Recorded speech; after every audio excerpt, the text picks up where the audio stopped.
This week's episode of the Talking Wednesday podcast is sponsored by the band OVEREND, who have just released their debut self-titled EP that's available on all music streaming services and anywhere online that you can buy your music. If you still buy music online. I probably wouldn't have said that part if this wasn't my band, but it is my band. It is your Jesus-looking, long-haired Talking Wednesday podcast host, releasing some music and making it the first sponsorship, just so you can see what sponsorships will look like on this channel. Some of you guys have asked about my music in the past.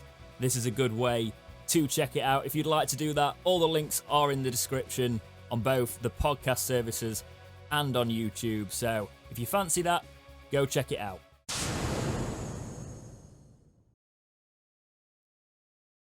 Hello and welcome back to the Talking Wednesday podcast. This time it's episode 2022 and Jake, do you know what's going to happen? What? It's coming home. Is it coming out? It's coming home. Euros, I'm really giddy. It's coming home. I'm saying this though, this is going out after the first England match, so we have no idea what's going to happen there. But I would feel it's coming home, and also the professionalism there. I didn't mute my laptop and Facebook just went through. You didn't actually get a notification at the start of that there, but yeah, I sent you the Zoom link and didn't close the page. But yeah, it's very warm in this room, so my brain is slowly gonna melt as we go through. When Dexter's editing this, he will see the shine on my forehead already. Yeah, it's ridiculous. So audio watchers, visual watchers, people watching this on YouTube. Apologies, but we're just gonna roll with that today. But how's your week been, Jake? You all right? Not too bad, mate. I made a mistake before coming on here to try and fill a beanbag up, and then it got everywhere, and I just left it a mess in my front room. So that can be fun later to tidy up. Beanbags are I did wonder because usually if I send you an early link, you jump straight in. Yeah. But you were in the middle of beanbag pellets are the devil. To get everywhere. How's your week been? It's all right. I'm back full-time work next week. So it's going to be quite. I've been doing a lot of sort of 5K walks, nowhere near runs again, just trying to get my physicality back up again. But I'm going to be, by this time next week, I'm going to be knackered, absolutely knackered. So next week will be the talking. Yeah, I think it's going to be. I thought I was going to get eased back in a little bit, but it looks like I'm getting thrown straight back in.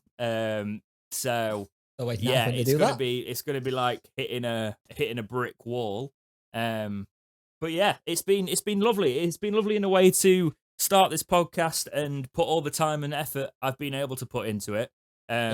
Obviously, we will say if you keep continuing to support this podcast, one day you never know, I might be able to do that and do that as at least half of my week or something, you know. So if you want to keep supporting us financially, some people have been talking about a Patreon and things like that. We do have the YouTube memberships for now, but we are considering all those things. Let's see how much we can do. And we will say something. You will have noticed at the start of this, our first ever sponsorship on the Talking Wednesday podcast. It's cheating a little bit. It's my band's new music. It's not cheating. Yeah, but however, obviously because I run the podcast, we've not paid the sponsorship fees to the podcast. But I put enough money into it anyway. I think we're fine. It's one of those where you'll see this. We're doing it as sort of a trial thing. It's a great way. A lot of people on the podcast have watched it or emailed me or messaged me on Twitter going, and we know you talk about being a musician, watch your music sort of thing. I do a lot of music. I've released sort of an album that's kind of lo-fi synth rock in areas, also quite indie pop rock. It's very lo-fi in terms of like, I didn't want the production to sound too overproduced, because I also realised that there were some elements in lockdown when I couldn't get it as pristine as I'd like. So I purposely went down the lo-fi route with it a little bit more. But it does, some of it you can tell is very not lo-fi, and I've kind of played with it a little bit. But to be fair, there was a period during lockdown where I'm going to get my EP done. It's like, I have earache. Crap. Yeah, no, I was going to record it all that week and then do it all the way through. It's some ideas I was kicking around before lockdown and stuff, and I just decided to put everything together and do a 4-track EP.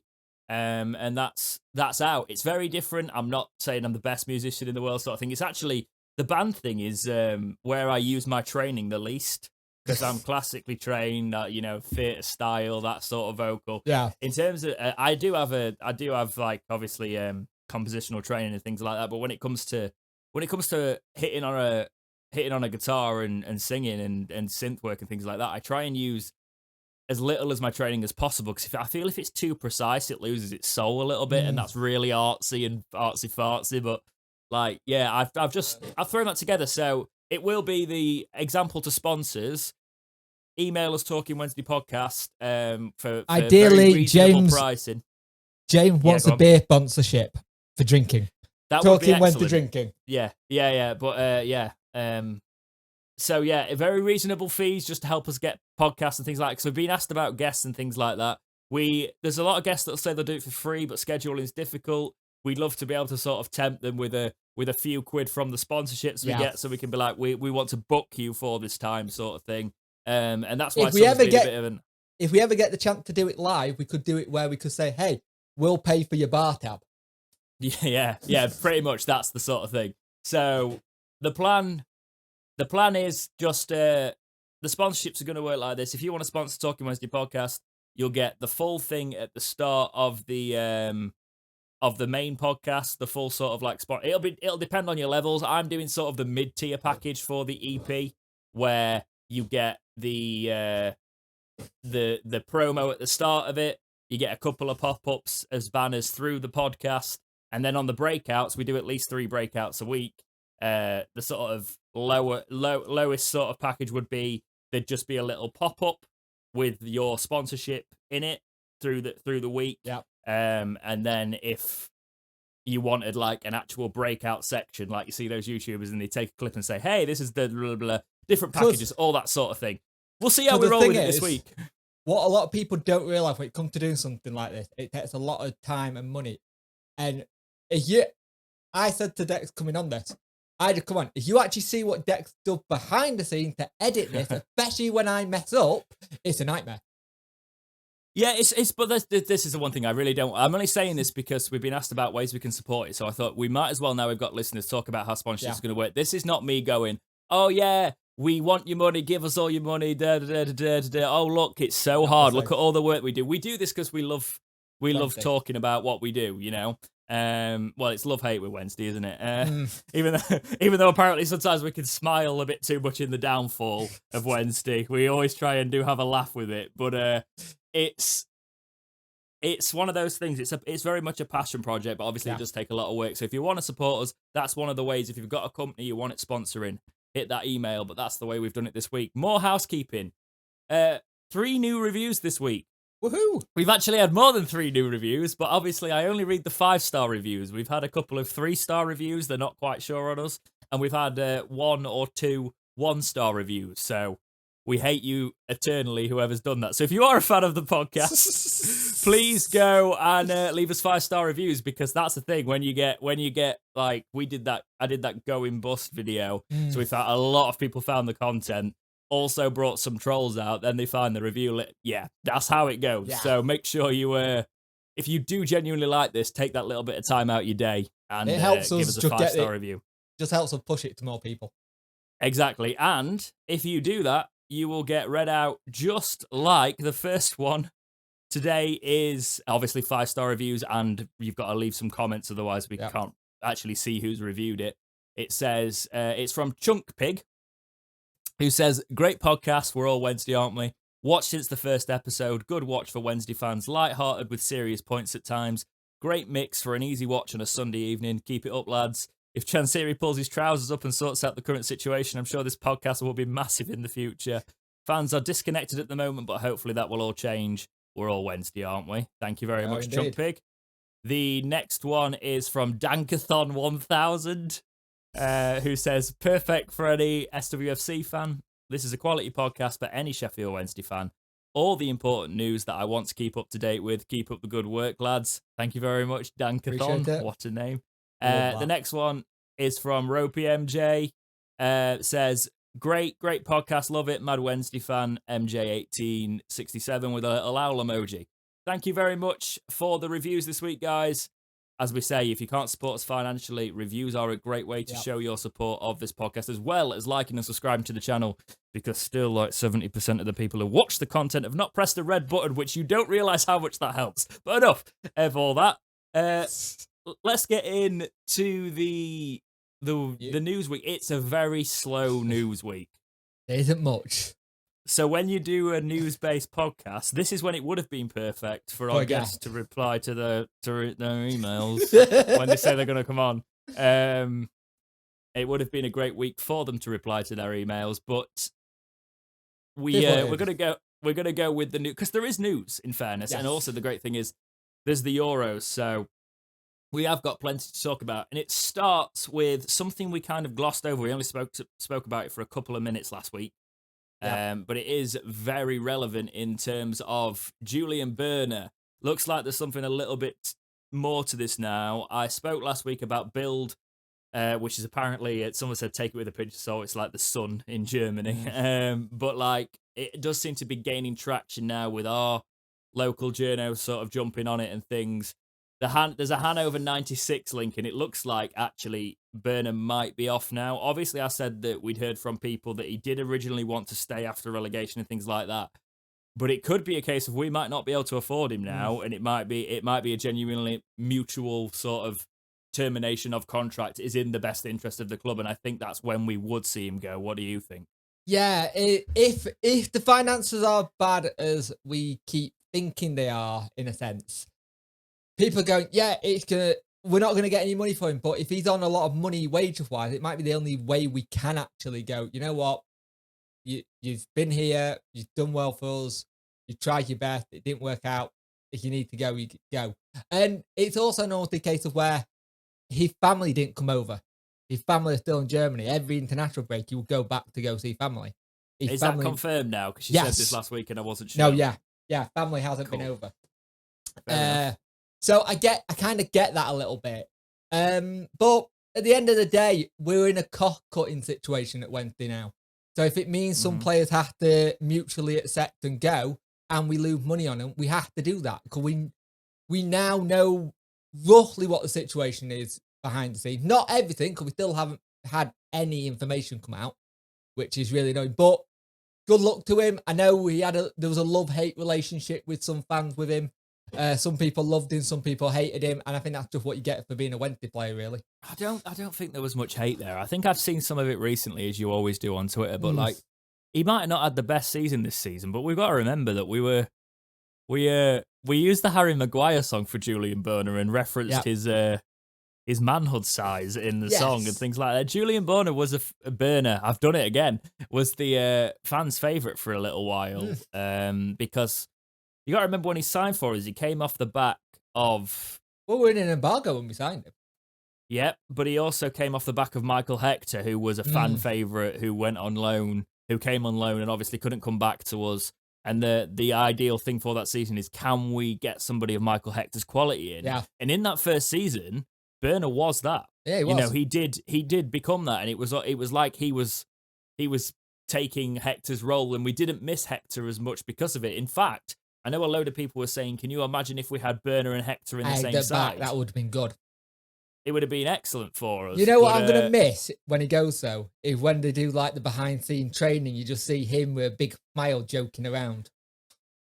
I think what I'm concerned about is character losing. We've lost some good characters in that dressing room as well. I always look back to Carlos saying, like, they let Semedo and the likes go too early because things started to fall apart behind the scenes in that promotion run. And this is a very different situation. We actually financially probably have to get rid of players. Let's look at it realistically. Yeah. But Burner does seem like a very, very solid professional. And I do think he'd have been great for League One. Yeah, definitely. Because he was that battling centre-back. What centre-back options have we got now? Because Irigidi, there's been no updates, but it looks like he could still be off. Hutch, Iorfa, Dunkley, the young lad, Brennan, is it? Yeah. Is that it? That might I be mean, it. Palmer's played on the side of a back three, hasn't he? Yes. But there's rumours that we will play with a back three. So He did that at why Donny. if we're getting rid of centre backs, how are we going to play with a back three? You think we couldn't, surely? It also makes you wonder what the planning is behind the scenes, because one of the things is that we're all like we've been like looking at players who could possibly come to Wenty. We don't know what Moore's list is.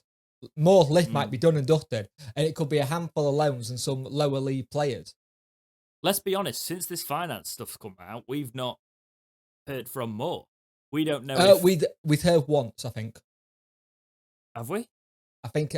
Or was that I thought the interview was before. The interview it was just before, wasn't it? Yeah, so we haven't heard from Moore. My concern would be how tied into the finances is this Moore situation, and could we be even without a manager? Hopefully not, because the thing is, the only positives that I'm still clinging on to with Wednesday at the minute is Darren Moore, and the fact that he's got players that want to play for him there. Yeah.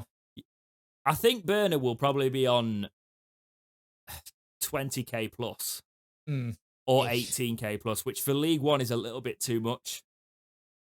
We knew we'd lose players. Let's put it that way. I think it's certain players who may not have been on the list of who we thought might have gone. Yeah. I saw somewhere. Was it you who sent me it? A wages list, or was it a listener that sent me it? Because I've not put it in the document, but I got sent. You tell me some of your favourite Burner memories, and I'm going to just have a look, because I think somebody sent me a wage breakdown in the DMs. Let me just check. One of my favourite memories was that clearance, and he celebrated like it was a penalty. He's just scored a goal. The thing about Burner, he was always smiling, but he was always trying to keep people upbeat, even when it looked a bit bad. So when we conceded, he would be the one player you see clapping his hand, saying, "Come on, we can do this. Let's go." He was that kind of cheerleader that you needed, and he got 2 goals, didn't he? Both against Cardiff. Yeah, that was a good day. Yeah. So he does have goals in him. It's just a shame he's not going to be able to stay, because I thought him in League One would have been ideal. And I know people have said, yes, they've been caught out of position a couple of times this season, but I think this season it's very hard to judge some of the players, because it's just been a poor season. A poor season, everyone looks bad. Take this with a pinch of salt, right? Because I don't know how much I buy this, but looking at the others, it could be around that. This is the same places that was reporting Jordan Rose was on like 35k. Yeah. Burner isn't on as much as we think. If this is anything to go by, he's on 12k. Right. Which would make... I think it's more around the 15. It's got to be around a little bit more. But if you look at the hierarchy here, it would make sense if we were trying to reduce the wage budget when we were signing players. Because you've got Rhodes on there at 35, Kieran on there at 30, Barry Bannon on 27, Izzy Brown on 26, but I don't think we were paying it all. This is obviously with last season in mind. This is why there's players that aren't here. Adam Reach, 23. Tom Lee's 22. Juice Van Aken, 20, which would have been ridiculous. But we were paying a lot of players at the time. That's true. Aidan Flint, 18k. Jack Marriott, 18k. Callum Patterson, 17k, which I'm like, what? What? There is some things in here. I think what this might have done, but there's things like here, there's Irrigidi, £710. I could believe that. I can see that. Yeah. Yeah. Joe Wildsmith, £5,100. Deli Basharu, £5,300. Kieran Brennan, £830. Alex Hunt, £900. Che Dunkley, 8.4. So what this says to me, oh no, this could be legit, because we said this live, didn't we? I can cut this out if not, Punk. Remind me, I'll do a timestamp. But we have been told, and we can say that Callum Patterson has been told that he can go. Yes. Is he one of the ones? Callum Patterson says it's a mixture. Callum Patterson said he can allegedly. Go, or Callum Patterson asked to go. Right. Okay. If one of those one players, that would make sense. Because if he was on The only players in and around that are still here are Burner, who is apparently on the same wage as Pelopessi, right? So that would make sense why we got rid of Pelopessi. Luongo's apparently on 14k, but you probably want to keep Luongo. You couldn't keep them all on, but you'd understand why you'd want to get rid of Patterson there, because all the players on more wages, that would make Patterson our highest paid player. Yeah, that would make a lot of sense. Scary though. Yeah. How much we put on apparently Liam Palmer's on 12, which is. But then again, did he get a new contract? He did get a new contract that time. Yeah, which also would make sense because. You look at Shea Dunkley. If that's right, he's on 8. That show we're already starting to try and cut that way. But does it have Windass on? That's the thing. I was looking for Windass.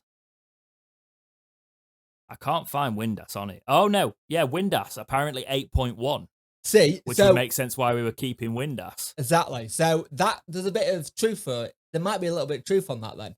So yeah, I don't want to take this as obviously gospel, but it does look like common sense this as well, you know, if you have a look at it. But yeah, Che Dunkley 8.4, Domi Orfer 8.4, Cam Dawson 9.4. If you think about when these players got new contracts, it makes sense because Liam Palmer got a new contract around the time where you're looking at if we got promoted to the Premier League, you need your homegrown players that have come through your academy. Wait, so Patterson wouldn't be a high paid player. It'd be Bannon. Bannon's on like 20 or 27. Sorry, yeah, sorry, I forgot about Bannon. Yeah, Bannon would be on there, but he'd be our second highest player because the only ones on more than Patterson, according to this, were Marriott, Flint, Van Aken, Tom Lees, Reach, Brown, Westwood, Rhodes, and obviously Bannon. So and before you talk about Westwood, he got a new job as a gardener.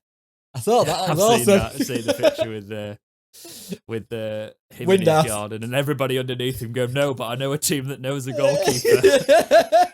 Needs a goalkeeper because he was like, does anyone need a gardener? I just love that Windass said, yeah, you by the looks of it. Yeah. I think, if so, I think we got Windass on good money. And it sounds like he wants to stay. He's very pally with Bannon. I think Windass in a League One team could do really well. I do too, but I also thought Burner could do, but I think I could do a job as well. But I think it must be a money thing. It's got to be a money thing. It's been reported these salaries are potentially correct. So whoever sent me that, thank you. I'm obviously not gonna. I don't know if they wanted me to say who it was. We'll say thank you for that information. But it's also, if you do some digging, you can find that as publicly available information. Yeah. So that's what I just did as well, just to check that I could read it out. So yeah, it's quite interesting. But I think Burner I think he'll go for financial reasons, which is quite sad in a way. But any last thoughts on him before we move on? Good luck to him. He's done really well for us while he's been here. Apart from last season, but then again, nobody else did. Yeah, it's just one of the things. When we got him in, we were in a pinch. No one really knew who he was. He was unknown. He came in, he did well. And he came into, let's be fair, a very unsettled team because he came in, Bruce leaves, and then Lee Bullen's in, and then Gary Monk's in. So he came into something that wasn't very settled to start with. So the fact that he managed to have a decent little spell while he's been with us is brilliant. Exactly. So, well, thank you very much, Burner. Yep. And we'll never get to pronounce your names and name the wrong way if you do leave. Oh, a hiccup. Lovely. That'll be in the middle. I'm not editing that out. That'll be in the middle of a topic there. So, podcast listeners, you are audio listeners and long podcast watchers, you're welcome. Next up, just a quick one. This one, we're not going to do another topic on him, but there's an update on Griffiths. We are fully linked with him now. I'm just going to reply to be a scout. So, Birmingham Live have now reported that we're in the race for him. So, that's just an update that it is very much a case of now journalists are saying we are in the race for him, not just speculation pieces. The Cheltenham manager, however, is confident that Griffiths wants to go back to Cheltenham. But this is where Darren Moore could have the upper hand because I think he's worked with him before in the youth academy section. So you might have that link where he can go, well, you know what I've done before? Do you want to come and try something different? It's also a case of clubs don't always give the player their wish. No. If a club goes in for it makes sense maybe. But would you want to go to a team that are fighting to get? If you're West Brom, yes, that Cheltenham side might do quite well in League One, but it's a gamble. You've got, and to be honest, with Wednesday at the minute, it's a massive gamble as well. But it's a case of who's more likely on paper. Probably Cheltenham, but who's more likely to get promoted out of League One? Cheltenham probably more likely to go do the double up than us go straight back up, given our situation. But like, you would think if you beat some Wednesday fan, we're probably set on to do the double going the other way. Yeah, logistically though, if you're West Brom, you think, send him to Sheffield Wednesday. Especially if you want him to get his development. Well, if you want him to get used to playing in front of a big crowd once we eventually allowed him.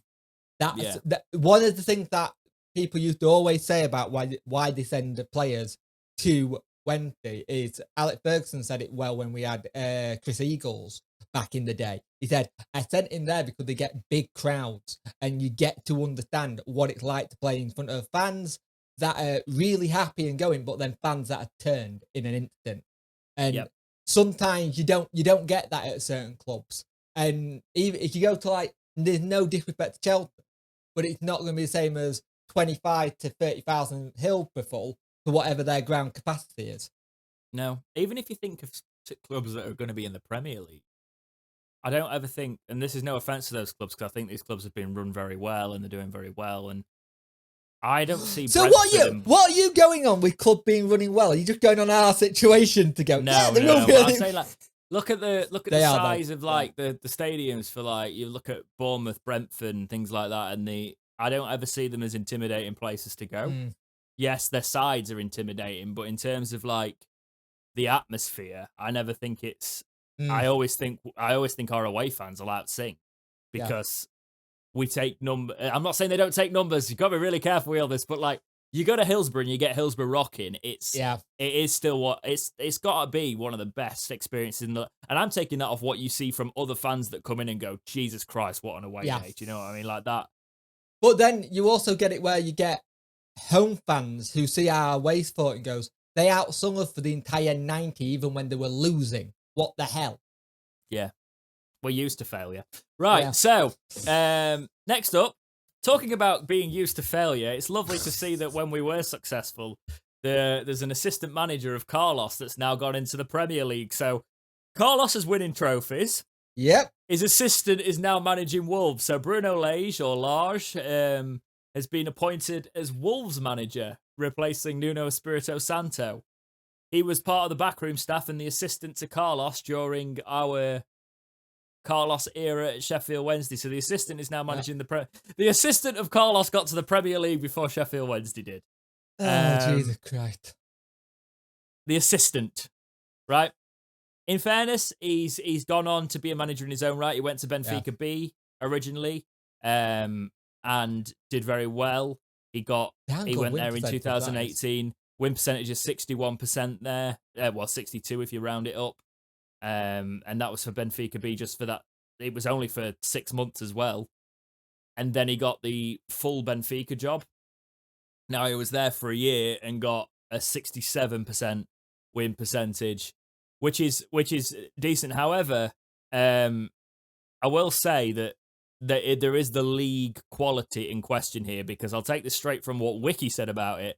On the 29th of June 2020, Lage made his Lage, I don't know how to say it, made his position available after equalising Benfica's worst ever series of results, 2 wins in 13 matches in the 2001 season, and establishing a record of 5 consecutive matches without a win at the stadium, which included defeats to Braga and Santa Clara. So he was on a bit of a bad run and he got the Wolves job. So it's a very impressive 67%. And the Benfica first team is a very impressive win percentage. But I think you're more expected to win in that league if you're going to be one of the tops. You know. But let's also say it's no surprise that Wolves have gone to a Portuguese manager. No. Because you could see Carlos could have gone that if he wasn't in his boyhood club. Yeah. I think he'd have definitely done. Carlos would still do a job. That's the thing. I think Well, actually, no, I'm not. There's still people way too stubborn at this club to ever admit this. But looking back at it, we always used to go, "Oh, his backroom team was awful" and things like that, and he left us in such a bad position. You reap Looking what you back in sow, Wednesday. hindsight, I think if he'd have had a chance to rebuild with things, I think we'd have still been all right. I think he was a good manager. I think we only had a brief spell where our injuries weren't bad. Yeah. When we sorted it out and changed it again with Bruce, but we still got unlucky with injuries. Look at last season, Yeah. and Carlos has not been here for a long time. I think it's very easy to blame him, and to see his assistant go on and now managing the Premier League, it's just. I think the annoying thing for me with Carlos was that we finally got a manager that was being consistent in terms of being here and staying here. And that's the one thing that you notice, that clubs that do well, their manager's there for a while. So they get to build something, they get to rebuild, they get to make the changes that they think need to do. Carlos was the only manager we've had in such a long time that got that chance. He was here for 3 seasons, 3.5-ish, and got that opportunity. Since then, who's been able to build anything? Mm-hmm. Exactly. But yeah, all the best to Wolves. They're the only people who use Hi-Ho Silver Lining that I think have probably got as much right to use it as we have, because they've been using it for a long time. Yeah. However, Villa, no. To be fair, you know what the great thing is? He'll hear that and he'll get memories. You are. He'll hear Hi-Ho, the Wolf version. He'll go, Hi-Ho, no, wrong line. But yeah, all the best to him. We're so far away from it all, aren't we, mate? Yep. And transitioning into a topic now where Sheffield Wednesday could be still paying players that decide to walk away from Sheffield Wednesday and terminate the contract. So, last couple of weeks, there's been a lot of talk around it. Players thinking of handing in their notice. Apparently, the priority at the minute, the murmurs coming out of the club are the financial situation is above all else. Yeah. Obviously, that's the way it had to go. Now, this is taken from the Star. Explains it a little bit more. Why Sheffield Wednesday, why Sheffield Wednesday will still be paying their release players next month, even if they find new clubs. The EFL's rules and regulations say if a player's application is successful, he should continue to receive from his club as a severance payment his weekly basic wage for a period of 1 month from the expiry date of his contract or until the player signs for another club, whichever period is shorter, provided that where a player signs for a club within 1 month at a reduced basic wage, then his old club shall make up the shortfall in basic wage for the remainder of the month. For example, with Rose joining Huddersfield, if he is earning less than what he earned at Hillsborough, then for 1 month, the Owls will pay the shortfall between the two basic wages. End quote. Right, so what this basically means is if they leave and they don't get other clubs, we've still got to pay them fully. Yep. Right? So if they leave and they get another club straight away, we've got to pay the shortfall.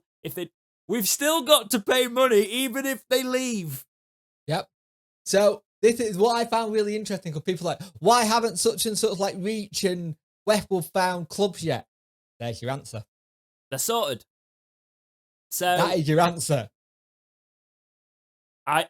It does do the thing where you're like, right, I don't mind with Westwood so much, but the fact is Reach is very clearly going to get another club, and he could have done us a favour. There is players that could have done us a favour by finding new clubs straight away. But let's also put it the other way around. How bad the players have been treated by not being paid on time. Do you think they really want to do the club a favour? No, but I always think you should do the fans a favour, and if you can help, because you're still going to get that. You're still going to get the money you were owed eventually, and you might as well. If I was in that situation and there were offers on the table, I'd go. It's better to get your future sorted now and then go on holiday. Yeah. Well, no, I would go. You'd still go on holiday. You'd just agree to sign to a contract to a club and then say, "I'm going and I'll be back for pre-season." You know, I think it's weird that Rhodes took so much money off us, and if he's earning slightly less, we'll still be paying the shortfall for this month. That's just that just really yanked you on it. It angered me. I was like, are you serious? How much money we have spent on Jordan Rhodes? That's why you saw him going like that on the picture. For anyone that I'm doing the And he didn't even leave us a message going, "Oh, thank you for the fans. So yeah, obviously it didn't work out at the club, and I couldn't hit a barn door for 3 seasons before, but like he didn't say anything at all.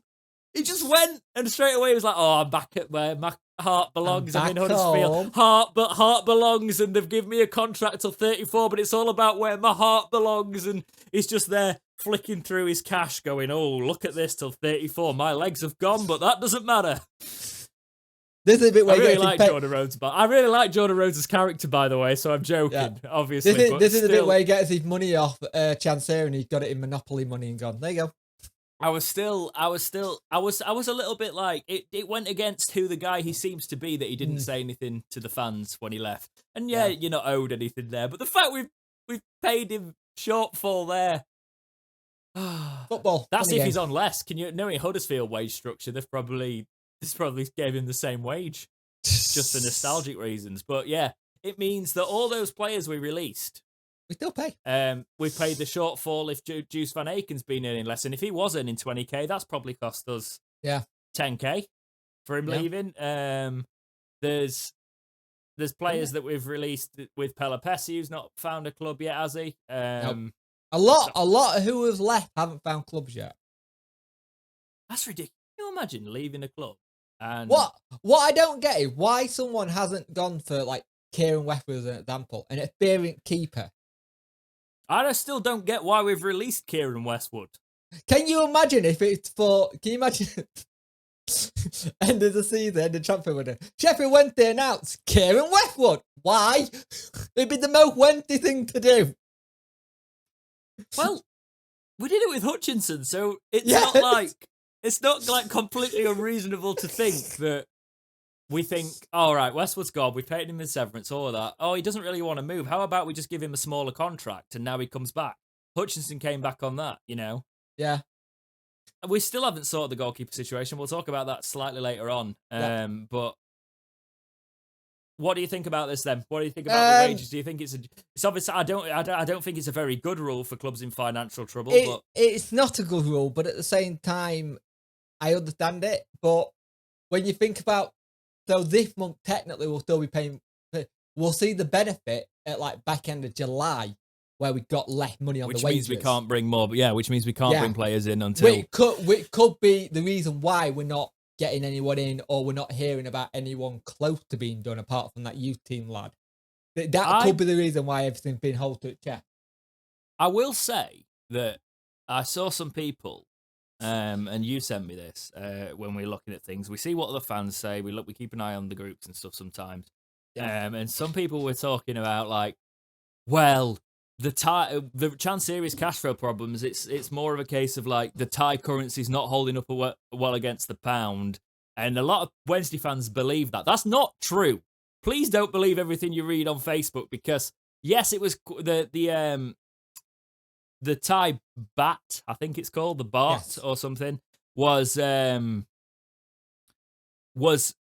like 51 equivalent to our one, and that was the sort of when Chancery bought the club.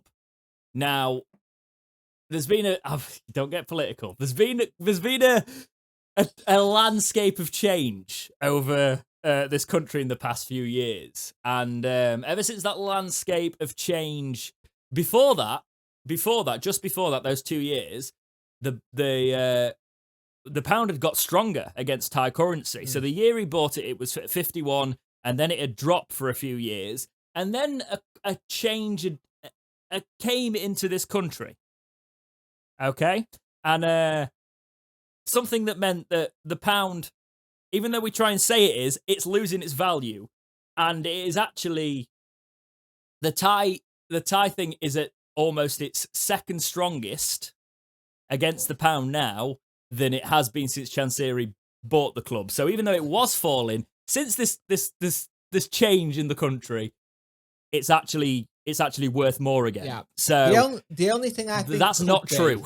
The only bit I can see being a little bit true is how difficult it is to get large sums of money out of the country. Yes, that bit is very key in the fact that Because he's not wanting to get like thousands out. He's probably trying to get millions out. trying to get money through cash flow and things like that when a lot of the regulations are changing are difficult. Okay, and to be honest, Thailand's not really massively affected. And but one thing I will say is you will find, I noticed this when I was looking at, I'd like to go on holiday again. The pound is falling, and it's almost as if I told you so, but I didn't. I'm not going to say I told you so, but it's we're going to be in a stage of recoup for the next sort of like 25, 30 years before we start to see something solidifying. We're not going to see drastic effects. You're getting political again. I am, but I said I'd try and keep it out of the podcast, but let's be honest, massive lefty, long hair, all of that. Let's see that in the comments. But it's I'm also not like fully, just saying. But like, let's take all that out, right? Yeah. I'm really trying.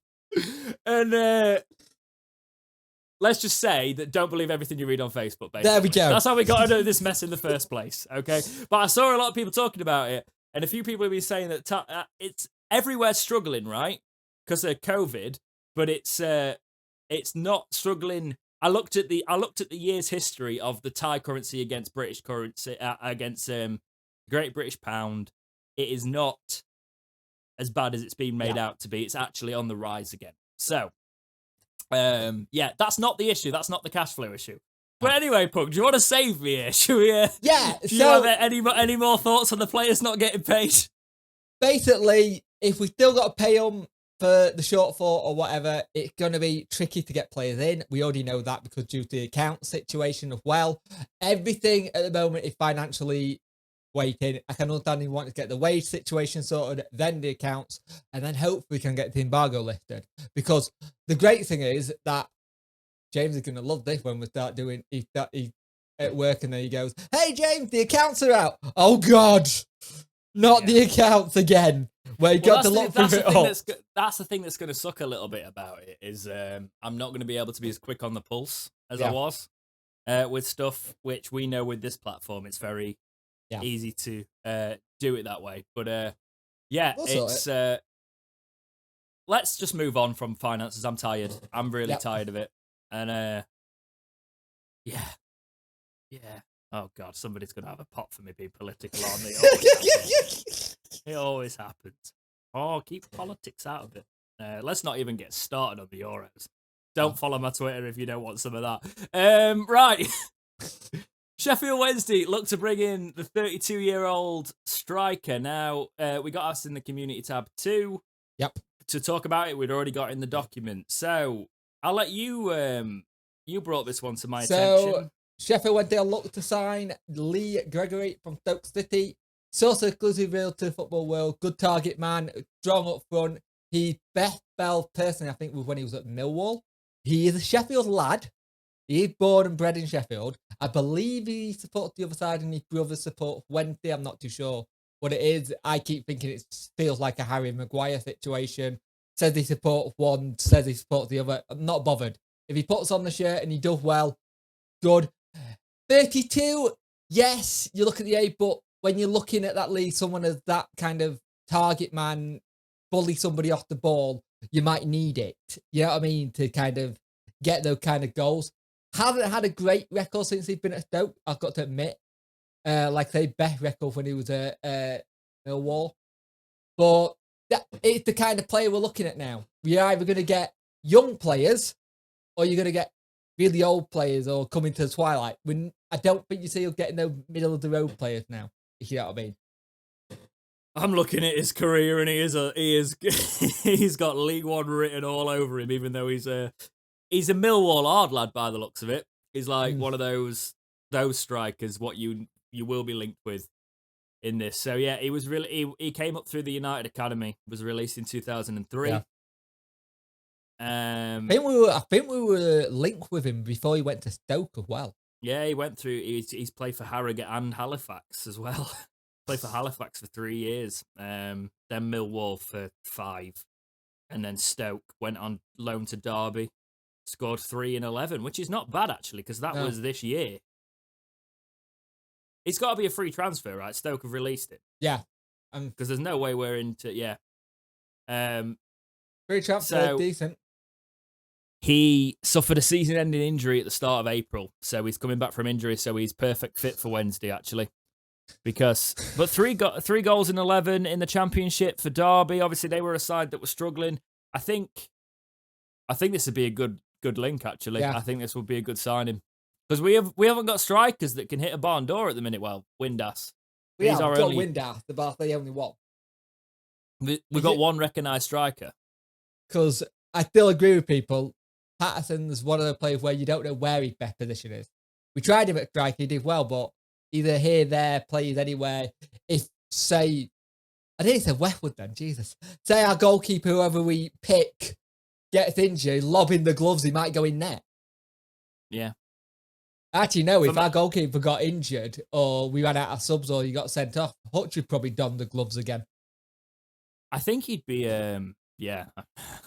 I think he'd be a great signing, actually. For the league we're going into, it would be decent. I've not watched him recently, though. That's the thing, and I like to usually have a little bit more information. Obviously, you brought this one to us. Have his legs gone? Not as such. They haven't gone properly, but they're on the verge. Put it that way. Right, because the thing is, looking at his statistics and things, you wouldn't think his legs had gone, and you'd say he's probably got another year, but it could come to Wednesday and his legs could go. But For I guess me, it's worth more the hold-up play that he'll be able to offer. Right, okay. Because that's what we don't have. We've missed like that general hold-up play just to get people in to position since we all know who left.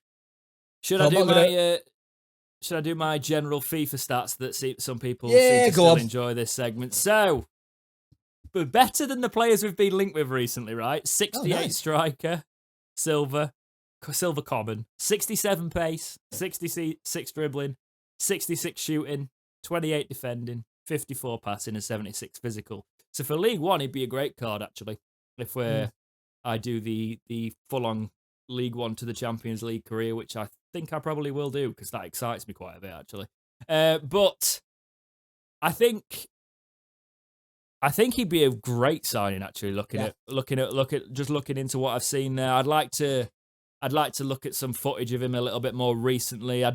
His injury history makes it more of a realistic target for Sheffield Wednesday, I'd say. Getting back from injury, it strikes me a little bit like the Shea Dunkley kind of deal. Mm-hmm. But once you get in, you'll get your football kind of thing. But we need to get you fit. Yeah. Let's see what happens with him. But he's might develop, might not. We are going to be in competition for him, so we'll see what happens. Moving on to a player here. So now, one part I do is I keep an eye on all the clubs, and around this time of year, I keep an eye on players that are getting sold, the likes. Yep. So, sold and released. And one of the players that got released is Brentford have just released their retain list and their release lists. And they have released Luke Daniels. Now, there'll be a few people cringing at this because I'm talking about a 33-year-old goalkeeper who's not played that much recently. Goalkeepers, age-wise, always take it with a pinch of salt because goalkeeper can go for ages. Well, this is all my own work, so let me read what I've written. Pat myself on the back. I've done some work. So, I've been looking at Brentford's release players that they've announced this week. I've just said this. Luke Daniels is amongst them, and we need a goalkeeper. He's 33. He's got League One written all over him, and I'm only highlighting him for us because of his cup run for Brentford last season when they had injuries, which actually got him goalkeeper of the tournament. So, 36 appearances in the last 4 years is rough for a goalkeeper. But he has been behind Raya at Brentford, in fairness to him, and Bentley before that. So you've got to remember that goalkeepers are going to bring experience. What we don't have in our goalkeeping ranks at the minute is experience. Before that, he made 109 appearances for Scunthorpe before moving to Brentford, so he knows the lower leagues and he knows League One. That'd be decent. So at 33, I thought his experience could be decent for Wednesday. Thomas Frank said when he was released, Luke has done a great job for us since he came to the club 4 years ago. He's one of the players that helped build the culture in the dressing room, so he's a team player. He is a top professional, has played a big part in driving the team to a high level. Yes, he's going to say nice words when he's released. They've just been promoted to the Premier League, they're going to say. Yeah. But what I have seen is a lot of fans going, don't downplay your involvement. You were a big part of this squad. Yeah. Because he's obviously spoke to the fans saying that he's left and he was happy to be a part of Brentford, all of that. And the Brentford fans have going, really don't downplay your involvement with this squad. I think this would be a decent experienced goalkeeper to bring in if we could get him on decent wages because he knows League One. Yeah. Before that. And he's 33. He's probably only going to want a couple more years in the game. What do you think?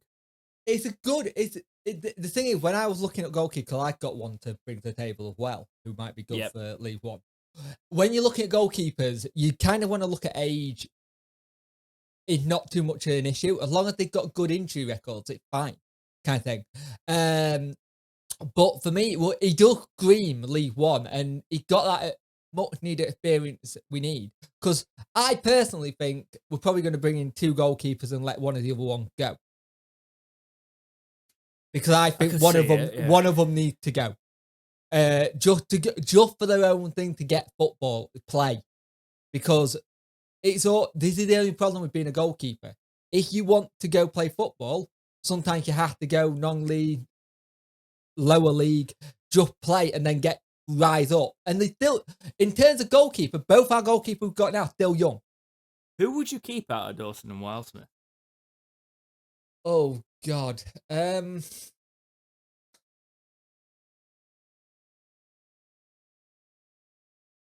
Dawson. Yeah, you know what's weird? Because I've been banging the drum for Wildsmith so long.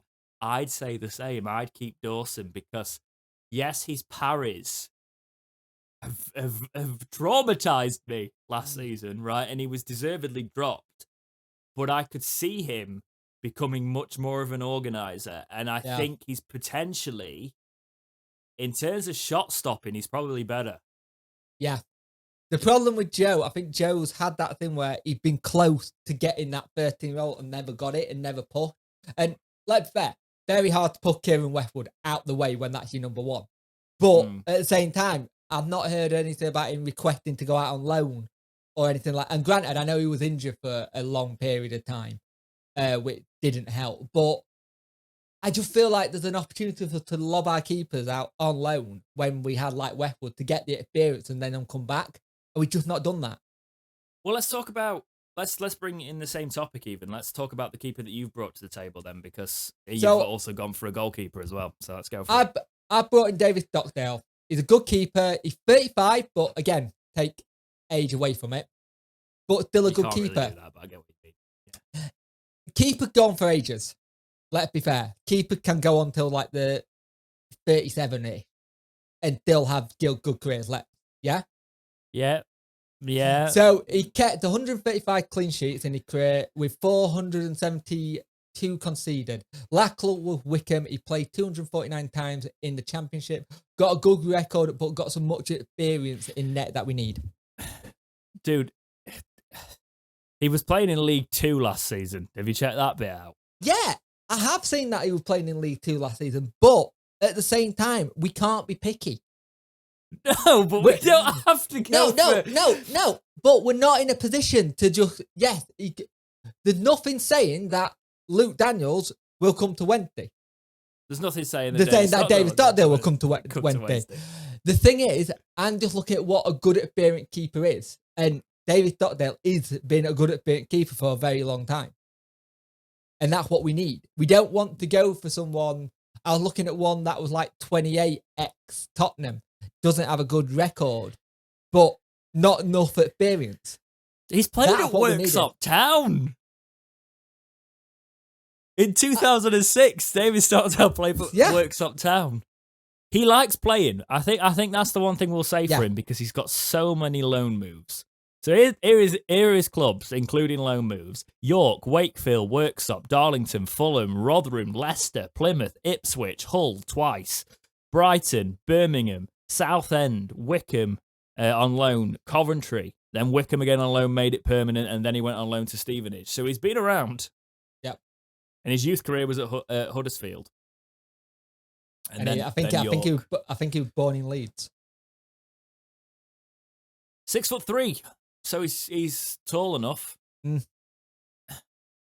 I'd prefer Luke Daniels, even without the recent experience, because yes, he made 5 appearances last season, but I prefer on paper looking at Luke Daniels' cup run as opposed to 5 appearances at Stevenage. But I respect it. I respect it, and to be honest, price-wise, we probably would go for someone like David Stockdale. I would like to think releasing a player like Kieran Westwood, I would actually probably, even though I'm not up for this idea, play one of the 2 lads we've already got over Stockdale, personally. Yeah. Personally. I don't like that idea at all. No, but I probably would, mate, to be fair. You can see it happening. Yeah. Okay. So, the Euros are upon us. Jesus Christ. You've been playing that or something. I've never played it. Never played it. I just know that everybody says kind of sus now because of it. So, let's talk. Even though the first England game has been played at the time of this podcast. Actually, no, it's not. No, it hasn't. It hasn't. The podcast will be on the eve of the first game. Excellent. And we probably won't break this out because the Euros breakouts don't do well.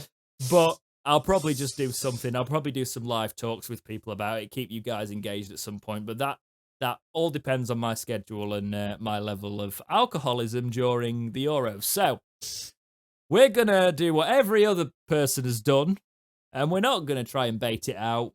We're going to give you our individual starting 11s for England at these Euros, who we think should start. You want me to go first? You can go first, because I don't want mine to potentially change your mind on anything. So, my starting lineup, Pickford, Shaw, Mings, Stones, Walker, Rice, Phillips, Rashford, hang on, so you're playing a back 4? Yes. What are you playing? What's your formation? My formation is 4-2-3-1. Okay, carry on. So I'll start again. Pickford, Shaw, Mings, Stones, Walker, Rice, Phillips, Rashford, Mount, Foden, Kane. Okay. So, where are you playing Rashford? He's on the wing. Which wing? Left. Cutting inside. It's the only wing. It's his best wing. He looks a bit confused on the right. If he goes on the right, you watch him play, and he's like going, which way do I go? Because he wants to cut on to that right, and he just can't. Yeah. Why Mount? I think he gives you a bit more of attacking ability in that little behind Kane that could just hit it if it comes to him, you know what I mean? He is a good player. He's a very good player. He's very good technically, but he's that kind of player that can give you that little bit of quality with one big hit. But so Foden, you could probably switch Foden and Mount between, but I prefer Mount in the middle. Oh, I hate this. Because there's also rumours that we might play a back 5 because of Maguire's injury. Who did you have? You had Stones and Mings together, didn't you? Yeah. You didn't play Maguire. No. Then again, I saw something this morning that was saying that Shaw could play the centre-back. Yeah, I saw that as well. He might be going as part of the back 3. I'm not going to do the 5. We might redo this next podcast after the group stages, if we've even got through them. Right? So, I would start Pickford because I've been watching some weird things this week in terms of football, right? Don't get any ideas. I've been watching the goalkeepers training sessions because I've just let, when you let YouTube just role play, and it's going into, because I watch a lot of football content for things, it rolled onto that, and I looked at them all train, and Pickford and Henderson are a class above what we've got there. I think Johnson did really well in the match he played, and that's obviously matters, but in terms of catching, in terms of actually using your brain as a goalkeeper and getting your goalkeeper positioning, I think Pickford's brilliant, and I think he's brilliant with his feet, and I think Henderson's nearly there, but I think Pickford, he's not let England down yet, and I think he is our best keeper, and he has played in a side that distributes. Henderson's not played enough for me, but if there was ever anything wrong with Pickford, it would be Henderson for me. But I do think Sam Johnson's a very good shot stopper, and he's very good in those matches, but I don't think you throw him into the Euros too soon with it. So for me, it's Jordan Pickford in net. I'm going to go with a back 4. I'm going to go...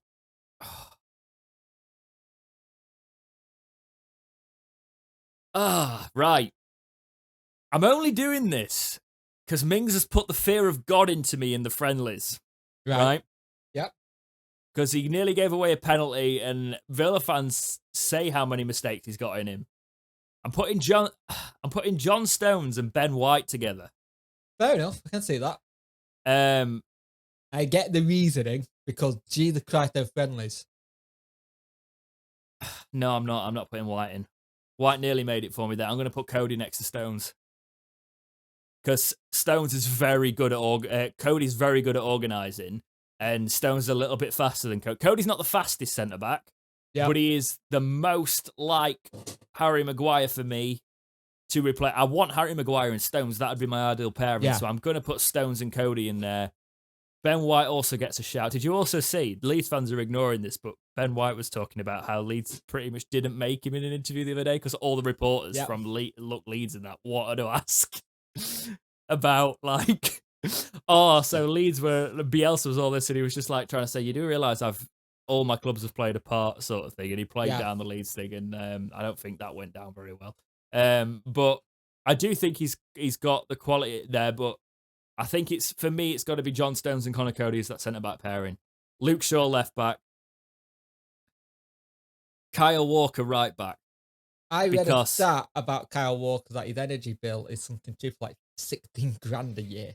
If you watch Man City this year, the speed he can get back. The fact that he managed to keep Mbappe quiet, things like that, for me, Walker starts. I'd have started Trent because I like the attacking mindset of it, but because of who we've taken, I started Walker. Walker's our right back.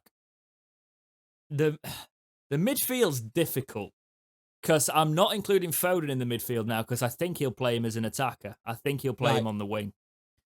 For me, well, Rice is in there. And for me, for a while, that wasn't the case. But Rice is there. Do I do the typical British thing and play 2 holding so I can get more creative up front?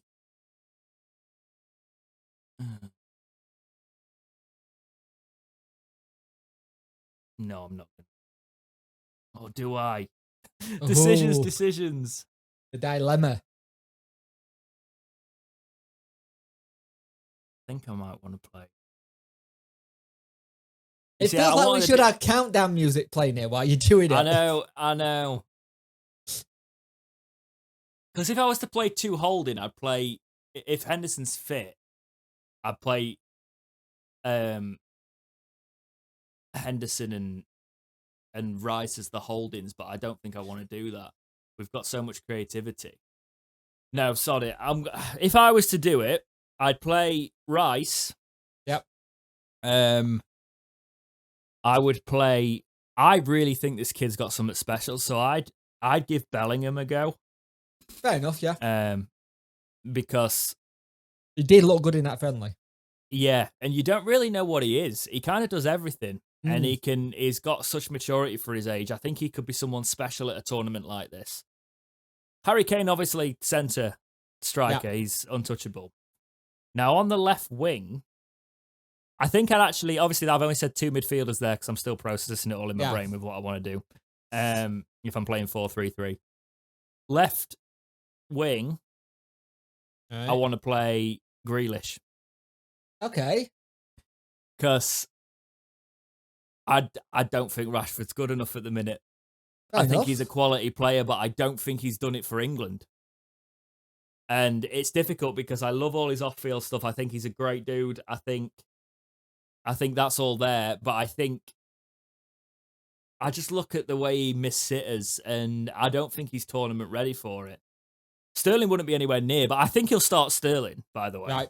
Right. But for me, it's Grealish on the left-hand side of Kane. Yep. And then the right... He's surely going to play Sancho now, thinking about it.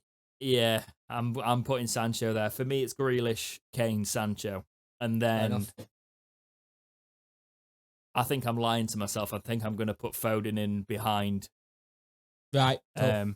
At that attacking. Yeah, in the De Bruyne role. Yep. Are you sticking with that? Are you sure you're certain? Because you don't look it. Yeah, the only one would be, would I... Because that's me sort of playing a flat midfield with Foden slightly ahead, and the midfielders, Rice actually operating as a midfielder on the pivot and not really playing holdings. But if I was to be cautious, I'd play Phillips and Rice, take Bellingham out as holding midfielders, and put Foden there. But I could also put Mason Mount in this team for where I've put Bellingham. It's nice to have options, you know. But I want to give Bellingham a chance because I think it might be a bit... it's reckless what I've just done because I've put... youthful he goes and how experienced he goes. Because there's a part of me that thinks he's going to go youthful and just go on, lads, have fun, go for it. It is reckless putting Bellingham and Grealish in the same team because they can both make magic happen. But it's because they can both make magic happen, I've put them in the same team. But Grealish, for me, has got to start. Yeah. Because of the way he's played for England recently. Well, we'll see what happens on... But I don't think he will. Sunday. Yeah, we will see. Community topics. It's been a couple of weeks since we've done these. Thank you for those who got them in a short space of time. We did push the podcast record up because I've been very busy and I'm going to be very busy. So, the first one is from Matthew Bramall, who says, where do you think Wednesday will finish this season? That is... this season? Well, we already finished. But this coming season, pedantic. It's a hard one to say because until I've seen what we do transfer-wise, I'm not sure. I want to say the exact same. I know. I want to say we're fighting. I want to say we're fighting promotion, but until we see what we bring in, I don't know what we're going to do because we could be in a situation where we've got more under 23s in our squad than we have actually experienced players. Yeah, I know that's a bit of a cop out, mate. And we apologise, but like we can't. I can't say anything until the finances have been sorted out. Ask that question again. End of October. We get asked all the time, in fairness, don't we? So, MLW 4 says thoughts on the league. Gregor Room has already talked about that. Yep. Also, any plans to have ex-players managers on the podcast? Yes, we've actually been speaking to some of them.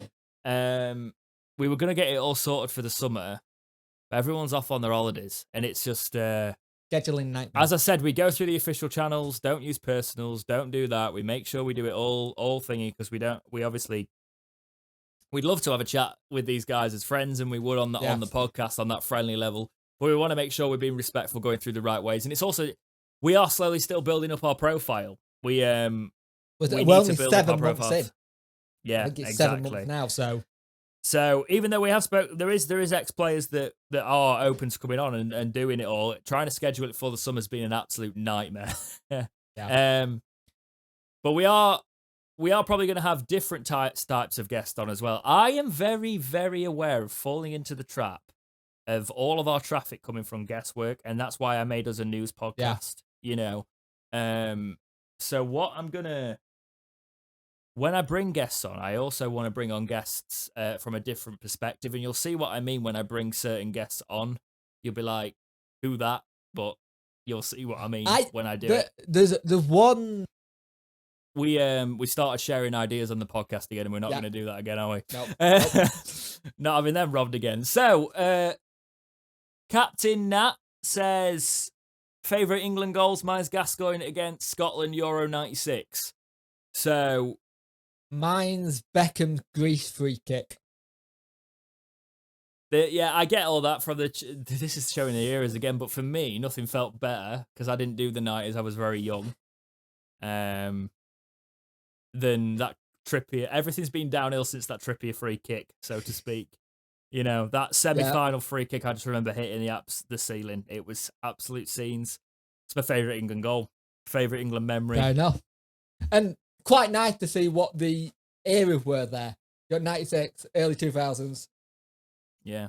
Yeah. Well, this is very recent, isn't it? But like, I had when I was growing up, England were crap. Yeah. Because when I started to get into football, it was sort of like the 2000s, you know. So it wasn't brilliant. But I loved the tournament in 2018 for so many reasons. I was like, I met Soph during that tournament. Hey, I was like drunk half of the summer, most of the summer, because I was ridiculous. it was just before I started the job I'm currently doing, Ah, right. and I'd finished a job and I was self-employed, but I'd just finished an acting job. So, because the tournament was on, I was in a position just to take the entire summer off, and I did take the entire summer off. You just drank. I had a great summer. A bit different this one. So, the last community topic for today is from. I'm gonna put my hands up. I just read this one. Yeah, Oh, well, no idea. you're gonna have to wing it. Harley Oh, Norris says, "Who are your top 5 goal scorers for the Euros?" Go on, Pug. You do yours, and then I'll put you to shame because I've researched it. I haven't. Kane, Ronaldo. I want to say Mbappe, possibly, but I don't think it. But interesting you say that. Has anyone actually seen France are falling apart already? Yeah, I've seen that. They're back to fighting again. I have no idea because I haven't had a chance to research this. That's 3. I'll let you have 3. Thank you for making me realise I know how to count. Well, every little helps. Not sponsored by Tesco, so I need to go. I need to have a lie down. I've got Kane. Yep. Lukaku. Ah, right, yeah. Because I think Belgium are going to be a force to be reckoned with. Lewandowski, because I think he'll still bag for Poland, even though the side's not brilliant. Not possibly, yeah. Isn't it mental how he nearly went to Blackburn? I'm going to be slightly controversial, and even though I want to say Ronaldo, I'm going to say Fernandes. All right, cool. Because I reckon Fernandes, there's already rumours that he's going to try and sort of like work his way up through, and I think this might be the tournament where he tries. Jota. Right. I think Portugal is going to score a lot of goals, and I think Fernandes and Jota could be it. And I think Ronaldo might not shine as much as he usually does. I kind of want to put Ronaldo in there instead of one of those two, but I don't want to be the same as everybody else, basically. So I'm not going to put Ronaldo in there. It could be Ronaldo's sort of like swan song tournament in a lot of ways in terms of him competing at that level, but we'll see. And that means I've got one more.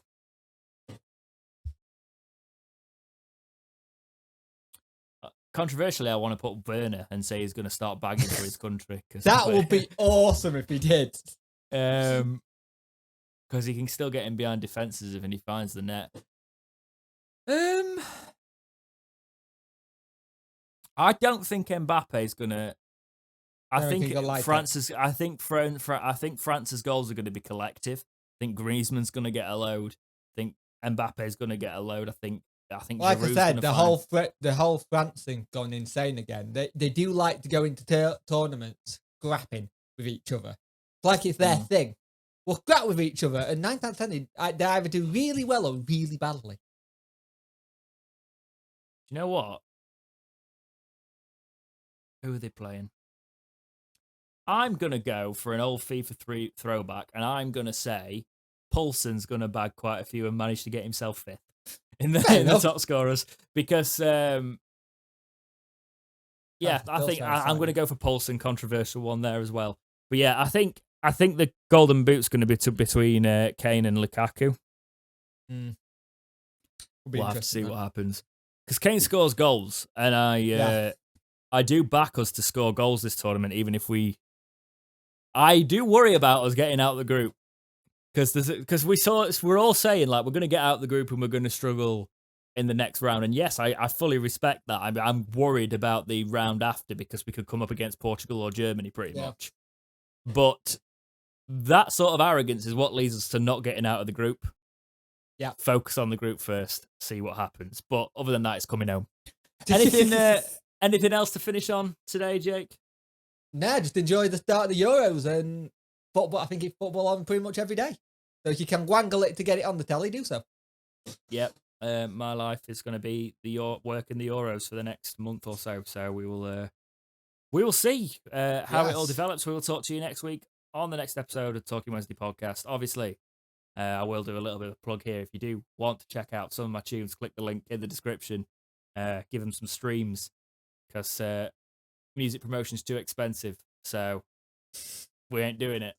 Also, last time we did it, the ad account got into some hacking issues. So I'm not trusting Facebook ever again because of that. So yeah, thank you very much for watching, listening to this episode of the Talking Wednesday podcast. Make sure you subscribe to us on YouTube, where you can get all your topics in. The email address is active for those who are just audio listeners.